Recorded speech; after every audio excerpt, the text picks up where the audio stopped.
Welcome to another Drawing in the Dark. My name is Levi Smith. I draw and tattoo for a living, and today we are not going to be drawing in the sketchbook.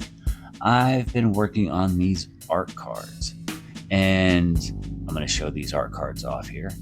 I got into these a little while ago and had a good time, and I've been playing around with them a little bit more, and I think I've finally gotten a handle on what and how I want to do with these things. A little demonic tutor action from Magic the Gathering. I like art cards. I like drawing. These seem to be a little bit of a thing right now online and on Etsy and eBay and stuff like that. ACEOs is what they call them. I mean, they're art cards, right? But I'm going to make a bunch. And so I've gotten a good start, and we are going to pull the mat back and get into drawing another one. I've got a sample here that I've already kind of planned out, and I planned out a good handful of these where I'm sketching them all out and stuff here, nice and light in pencil at first, and then I'm going to pick up the process. There's some other ideas and samples. I've been drawing a whole bunch of them digitally and stuff, so I have a clear idea on what to do with each one. But we're going to follow this little process here. I'm going to pencil in a bit more of the zombie guy here. He's got like this clump of dirt on his back. He's just kind of like rising out of the ground, and I just want to bold out all in pencil here with the intent of making sure that my important line work here survives as I do a little color wash on this guy. And then once I actually get to doing this color wash, just a little bit of watercolor paint here, get the brush nice and soaked and wet and everything, and then put that over the artwork, sop it up, make sure that everything's kind of even without my fingers messing things up, and then give that a chance to dry. I do put another coat on it just to make sure that I've got enough of like a bluish kind of tint to all this. And then I let it dry for a good handful of hours, make sure that as it dries and stuff, I even wet the back. I don't show that part, but I really give it enough time to dry so that the card kind of like flattens back out. Wetting the back actually helps a lot with that whole drying process, making sure that it flattens back out. But then from here, I go with my trusty Bic pen, a little low on ink in this one. But I am going to reline and detail as much of the piece here as I can before I start to get impatient and decide to do other things. One of the things with doing this like little overwash with the color is it actually helps, in my mind, the ink wash, the pen, and the color pencil that I'm going to be using to actually hold to the paper a little bit better. Everything just seems to layer on quite a bit better, unless it's a white gel pen, and then it's a giant problem. But we'll get into that later. So yeah, I'm working through this guy. As I got into this part of the drawing, I started to wonder to myself, like, why did I give this guy so much of like this floofy hair? That was a weird thing that just kind of stood out in my mind. And then I do have this dark area, almost kind of like a vomit coming out from like his mouth. But then there's a lot of times here where it just ends up kind of looking like a strange beard. But it turns out.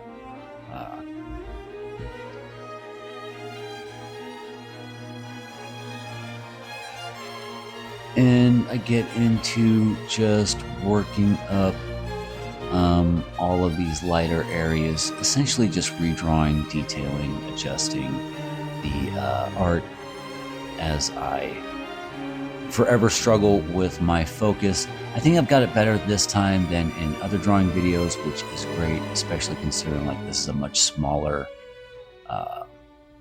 object than the sketchbook to try to get the focus to work on. but hopefully for the rest of my videos and everything, I'm not going to have nearly the focus issues that I have had in the past.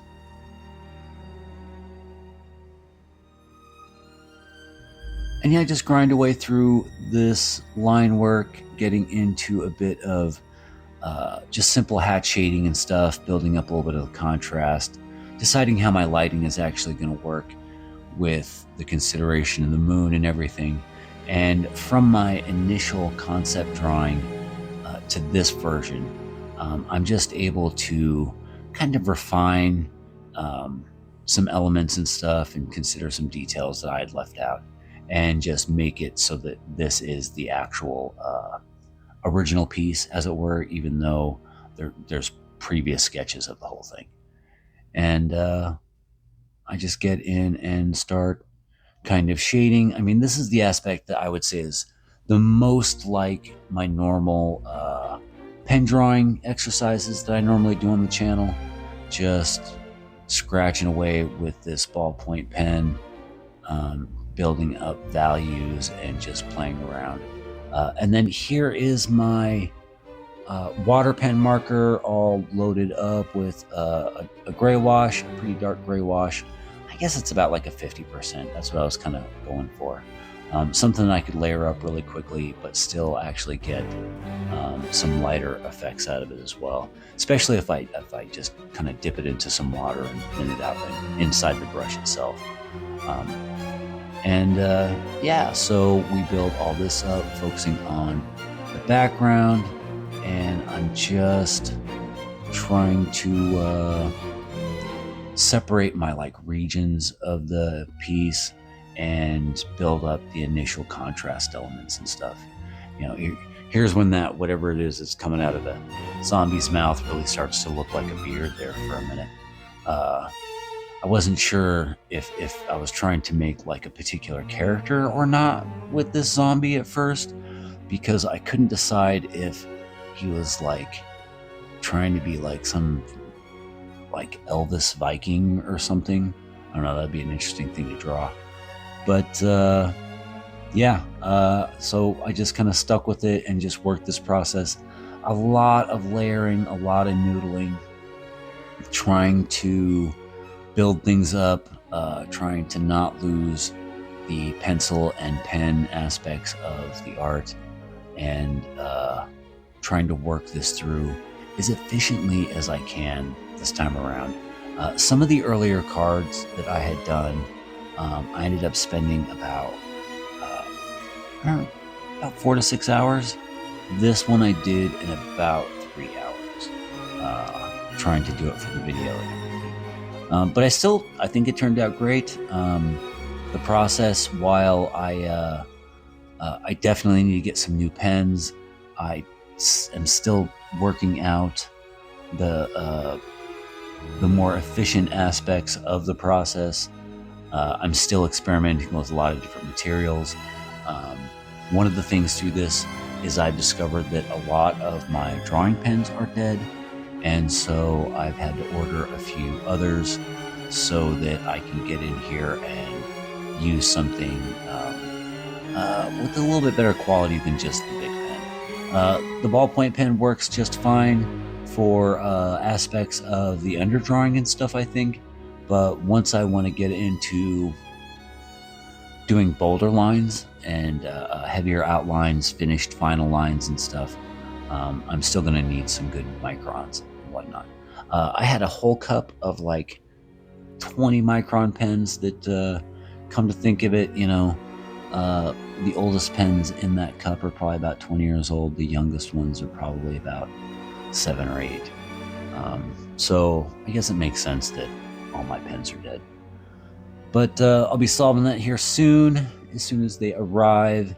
And for the next card I do, I will actually have some good pens. So I'm not sure though if I'm going to be doing a whole bunch of these on video. One of the things I've enjoyed about the process is just kind of like going with, you know, it's just going off on it and being able to take a little bit more time, work on it over a few days as far as each individual card goes. I'm not too worried about making sure that these are economical, I guess, as it were. A lot of my research about ACEO markets and stuff is that, like, the starting price that's really common for a lot of these cards to sell online is like $2-3. I'm going to be doing, I'm going to be asking a little bit more than that, I think. But I think that for the right people and that appreciate the kind of art that I'm doing and the amount of work that's done into these pieces and stuff, I think that'll be just fine. And I'm also scanning these so that I'm also thinking about the possibility of doing prints, art card prints. These aren't really pieces I can necessarily just digitally scale up to like any kind of poster or pinup size. I would have to redraw them if I wanted to do them in any larger kind of format. But I think as like further card prints and even using these cards as like token art for, say, like Magic the Gathering and even like proxy cards and stuff, I've been thinking about getting into proxying cards, not necessarily card alters and stuff, but basically making my own versions and copies of existing Magic cards, especially the ones that are just, getting a little too pricey, a little too expensive. But I still kind of want them in my decks for the game piece aspect. So yeah, I think I might proxy some cards, and I think I'm gonna make my own art for them, and we'll see how that goes, and then see how the whole printing process goes. So far, the ones I have done have been scanning really, really nice, and I think that those will be pretty easy to print. I do have this goal, though. I want to get a good 10 or 15 of these cards kind of put together as like an inventory before I start to get all gung-ho about like listing them on eBay or Etsy or whatever, or trying to do any prints or anything. Part of it I realize with the process of these kinds of things is the more you do them, the more you understand how to do them. And so usually, say you do 10 of these, from the first one to the 10th one, you realize finally, like, oh, okay, this is how I should actually be doing it. And then the process continues like that, where you get to like your 50th one, and then you realize you've been doing them wrong the whole time. So to get, really proficient and efficient at making these cards and stuff, I'm gonna have to make a whole bunch. But I want to have, like, if I set up an Etsy store or whatever for these things, I want to be able to load up, a good 10 or 15 of them and stuff, and have some shit on the shelves, instead of just having 3 or 6 cards to start off with. Also, I think, and it might help with conceptualizing what cards to do, how to go about it. One of the things is I kind of want to avoid going overboard with any like fan art, with any existing IP, pop culture type stuff. So I do want to come up with my own designs, my own creations, my own creatures, stuff like that. But of course there's going to be plenty of fan art. I mean, I just showed an alien image, in the first set of cards there. So, and the demonic tutor for Magic the Gathering. So it's not like there's not going to be any fan art, but I really want to make sure that I'm also putting together some more creative stuff that is of an IP that can belong to me. And as I do that, I might get into more of my other comic book characters and tie into other work like my Doom Knight comic project, but only if that stuff actually gets further along in their production processes and stuff. So we'll see how this goes.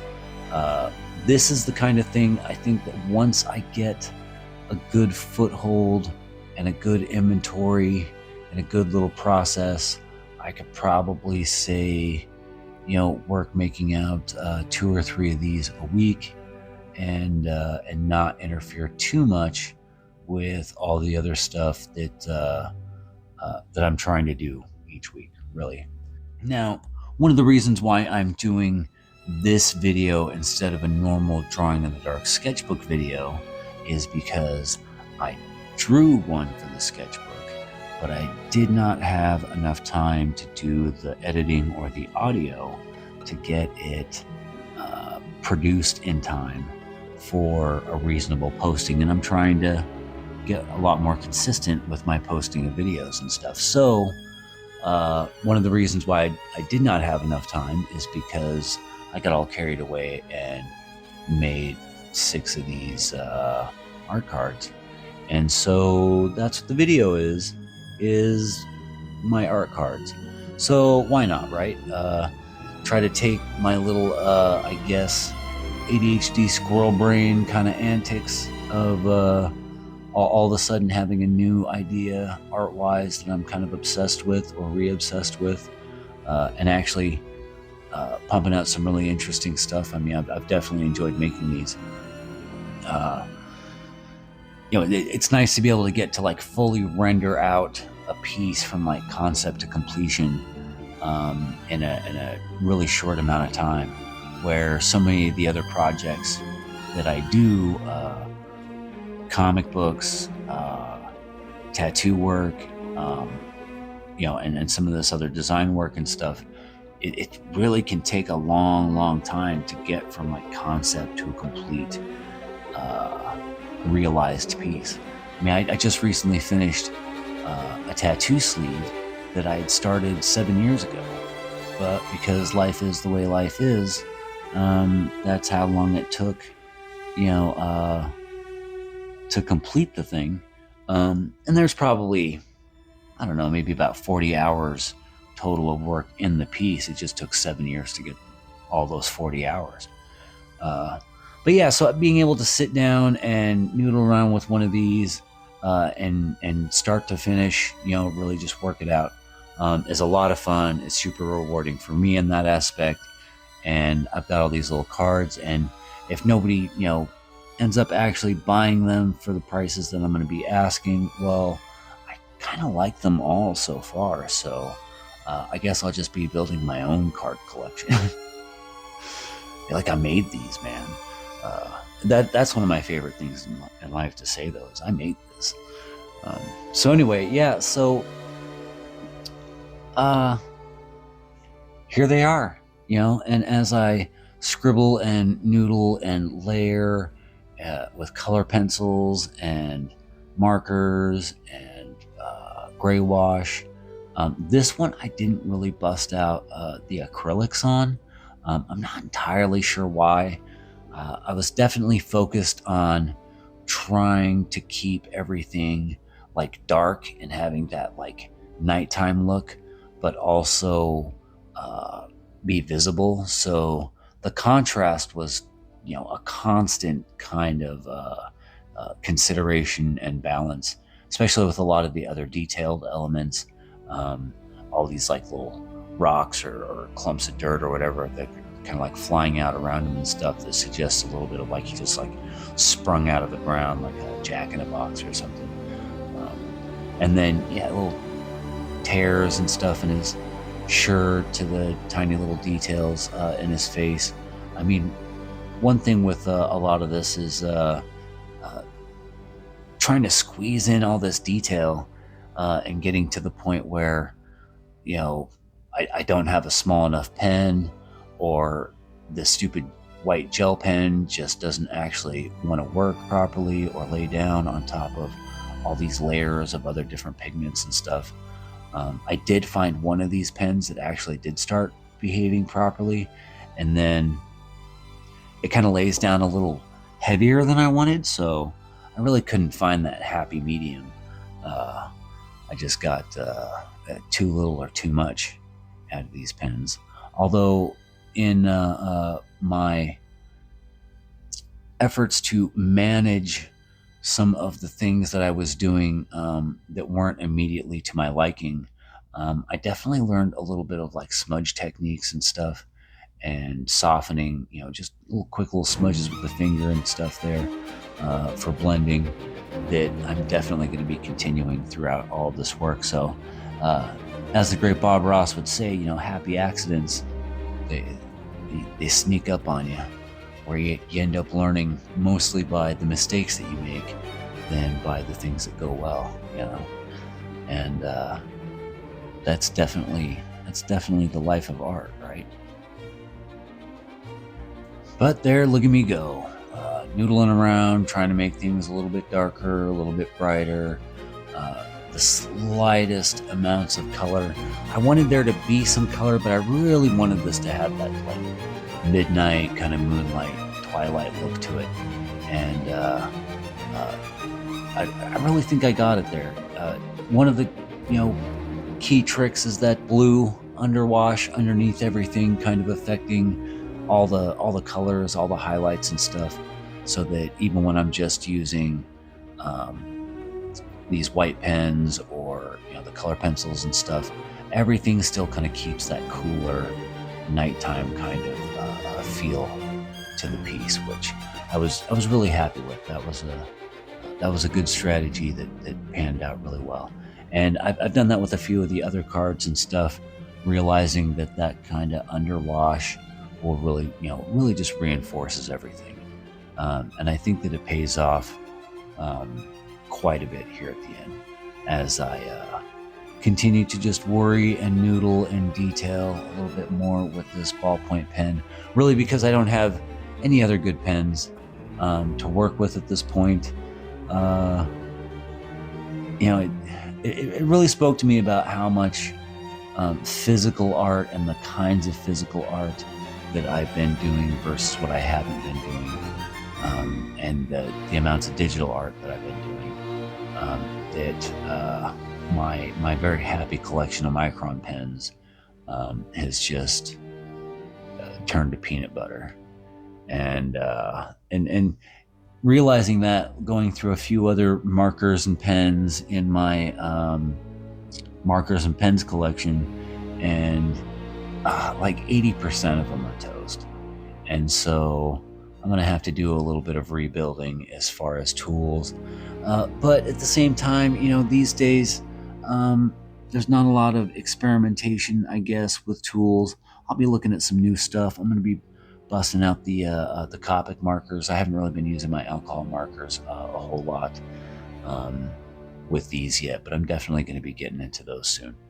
But yeah, you do end up figuring out some of the tools that you like and don't like. Here's the white pen that just lays down so much that I really have to smear it out a little bit after I lay it down. Otherwise, it's just way too heavy.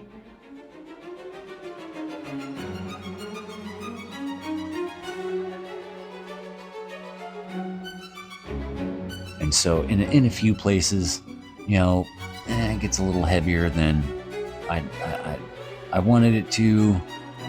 There are some areas that just kind of get away from me a little bit, but at the same time, I think I still manage it well. Struggling to write my initials down with that white pen in the corner is just really bothersome as well. I gotta find some better white pens if I can. And then a little bit of data on the back of the card. Try to do this, I guess, for the ACEO thing. So full signature, and then I put a card number, and there's a nice focus shot for you. Yeah, and it's gone. Better shot when I lay it back down. It's all good. These I'm gonna give you a nice cool shot of the zombie here, and then my other cards that I did. This first Skull and Crossbones one was really just an experimental thing that I did not expect to end up looking so damn cool, but this is definitely one of my favorite ones. The Demonic Tutor here, talked about this one a bit. I try to put a new spin on the classic image, but actually still use the original Demonic Tutor from the old Magic card. And then I've got my War Monkey here. Got to have some kind of Jade Monkey reference and all of this stuff. And he just turned out so cool. that yeah, I might just even have to keep him. I don't even know if he'll end up going on some listing or whatever. And then this other piece, I had just a little idea, for a sunset and this just this common classic kind of like 70s house, just sitting on a spire, in a wasteland. That one was fun. The aliens piece was actually a redo of an older card sketch that I had done when I was doing the whatnot stuff. And then you get to this guy, this zombie. I think he turned out pretty good. They're all pretty dark as far as their overall tone, but you know what? I'm okay with it. Yeah.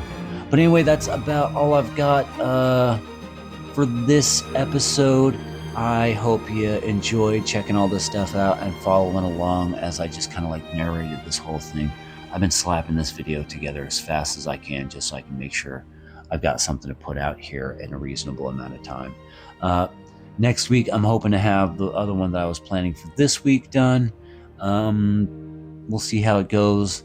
I'm definitely not switching over just to doing these, but in a pinch, I may have to do, all right? Do a few more of these. But anyway, thanks for watching. Give me the like, the subscribe. We got merch and links and all the Patreon goodness and whatnots in the description. So go check that shit out there, and we'll catch you later.